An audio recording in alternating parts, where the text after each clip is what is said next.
Assalamualaikum warahmatullahi wabarakatuh. Waalaikumsalam warahmatullahi wabarakatuh. Ya, sekarang kita di channel Huruf Ora. Di sini saya bersama dengan Bapak Fahmi Islami Suud. Saya mungkin nggak enak ya kalau manggilnya Pak ya, saya panggil Mas Fahmi aja ya.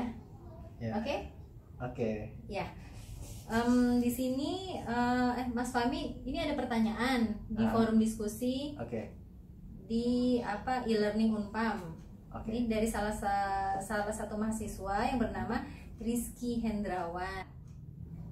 Untuk di Indonesia sendiri, adakah yang paling sering dan belum bisa diatasi soal penyebab delay menjadi lama jika ada gangguan? Seperti apa, Pak? Nah, jadi saya mau menjelaskan ke whiteboard, boleh? Boleh, silahkan. Oh iya. Saya ingin gambar topologi jaringan komputer pada umumnya gitu ya. Topologi itu apa ya, Mas ya? Oh ya, topologi itu diagram antar node atau network elemen ya dihubungkan dengan satu sama lain menjadi sebuah hubungan jaringan begitu. Jadi ada koneksi antar node gitu ya menjadi satu sehingga ada kita sebut topologi. Nah, kalau topologi jaringan komputer itu kan biasanya pasti ada komputer gitu ya. Nah, ini kita sebut misalkan A gitu. Dalam istilah jaringan komputer ada juga namanya host. Nah, ini bisa kita bilang host A gitu. Nah, lalu ini host B. Nah, antar komputer ini dalam jaringan komputer itu ada juga di materi kita yang lain tentang misalkan bagaimana sih antar host itu bisa dihubungkan gitu ya. Nah, ini dalam hal ini saya secara umum saja misalkan ini sudah terhubung ke namanya router gitu ya. Nah, itu simbolnya. Nah, dari router ini katakanlah ini ada router A. Lalu router A ini terhubung ke router B. Nah, kembali lagi ke delay tadi. Jadi delay itu yang pertama ada namanya processing delay gitu ya. Jadi delay itu kan bahasa Inggris, bahasa Indonesianya itu waktu tunda gitu. Jadi ada penundaan waktu gitu ya yang terjadi di dalam jaringan komputer ini. Yang pertama yang tadi disebut processing delay. Jadi processing delay. Nah, kenapa ada sampai delay processing? Ya, ini kan ceritanya ini kan A dia mau komunikasi ke B gitu ya melalui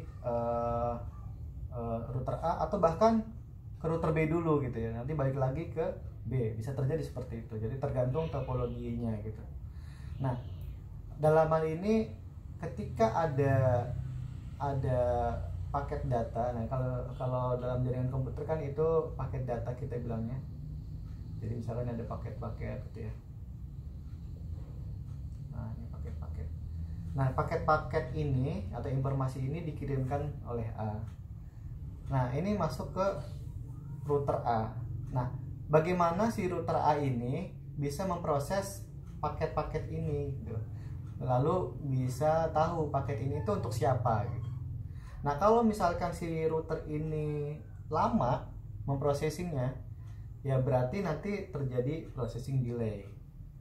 Semakin canggih routernya ya memprosesnya juga semakin bagus. Makanya dalam merek tertentu kan router aja banyak macam-macamnya gitu. Jadi dari sini bisa dilihat spesifikasi dari router itu sanggup memproses secara cepat atau ada ukuran pengiriman datanya secara cepat. Yang kedua, kita sebut ini antrian ya. Jadi going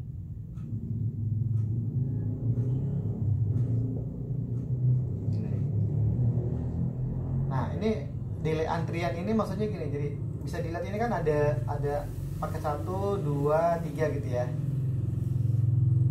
Nah, ini kan si A ini ketika dia ada kesanggupan dari si A itu, misalkan ketika dia memproses paket itu misalkan satu gitu ya. Jadi misalkan 3 dulu gitu.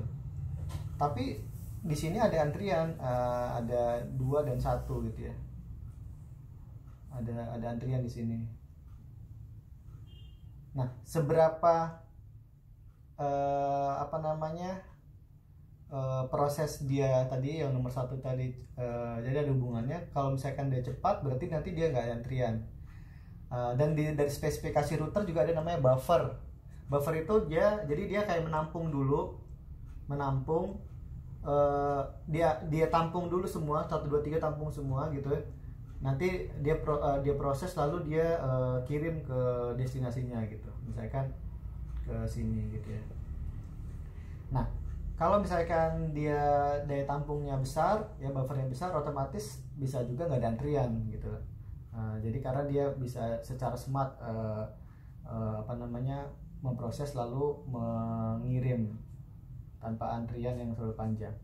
Yang ketiga, ini ada disebut transmission delay. Nah, transmission delay ini berhubungan dengan media transmisinya. Jadi kan kalau di materi yang lain tuh ada namanya, kita mengetahui macam-macam media transmisi gitu ya. Jadi macam-macam media transmisi itu misalkan ini pakai bisa pakai UTP gitu ya. Atau juga Copper bisa berarti ya. Ya, copper ya, atau bahkan optik gitu ya. Gitu. Nah, dari medium transmisi ini kan punya spesifikasi masing-masing gitu. Contohnya optik ini, kabel optik ya, kabel optik ini mempunyai latensi. Latensi itu adalah sejumlah total delay. Jadi dia itu kumpulan dari semua delay. Semakin bagus nih kalau optik ini delaynya atau latensinya itu sangat kecil.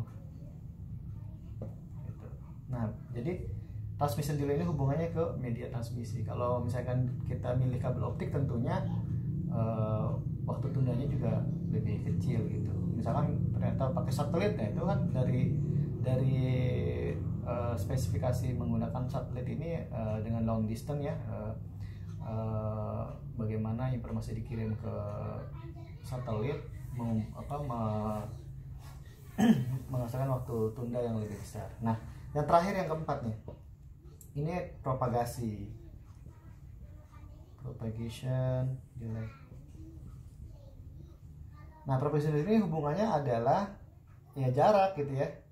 Bagaimana dari A ngirim ke B, misalkan nih host A ngirim ke host B, tapi lewat router A, router B gitu kan.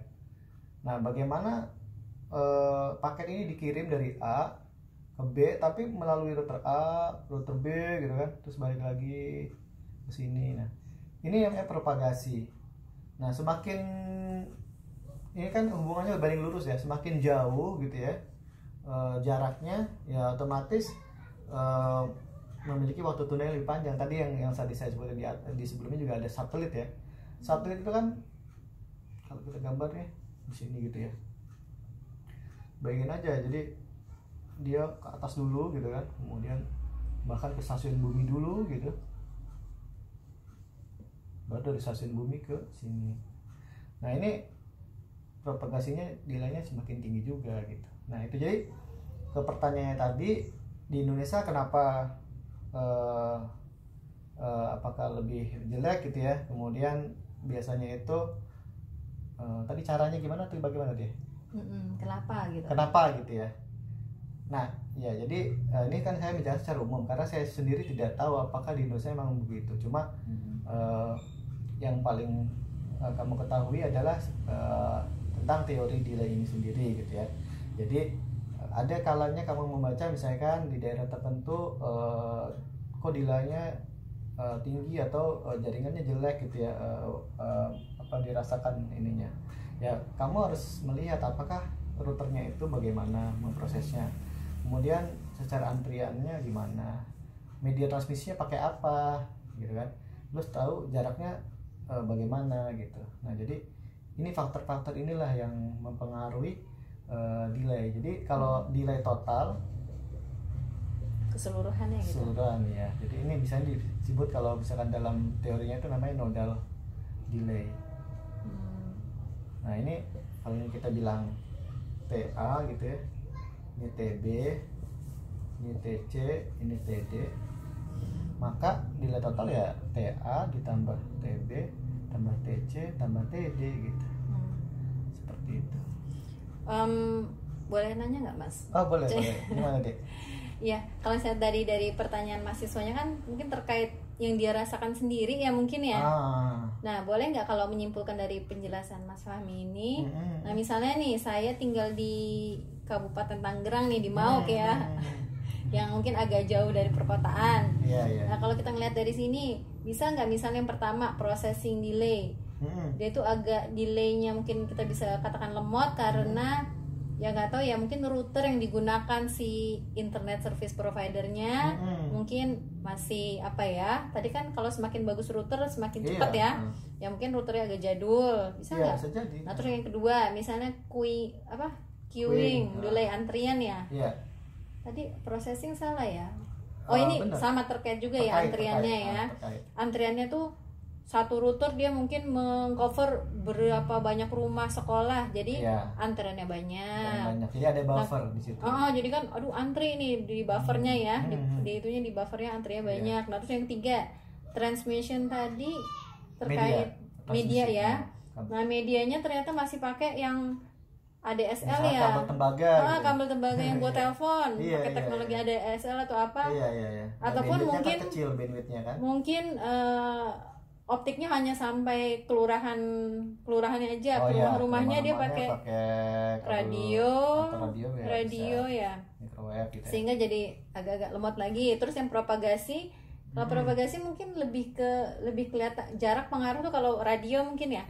Karena kan kalau radio itu kita kirim sekarang ke Amerika kan langsung 0, milisekund kan sampai kan, karena udah pakai optik ya. Betul. Jaringan optik bawah laut udah kayaknya di seluruh negara ya. Cuman kalau kalau misalnya pakai radio atau pakai tadi frekuensi satelit ya.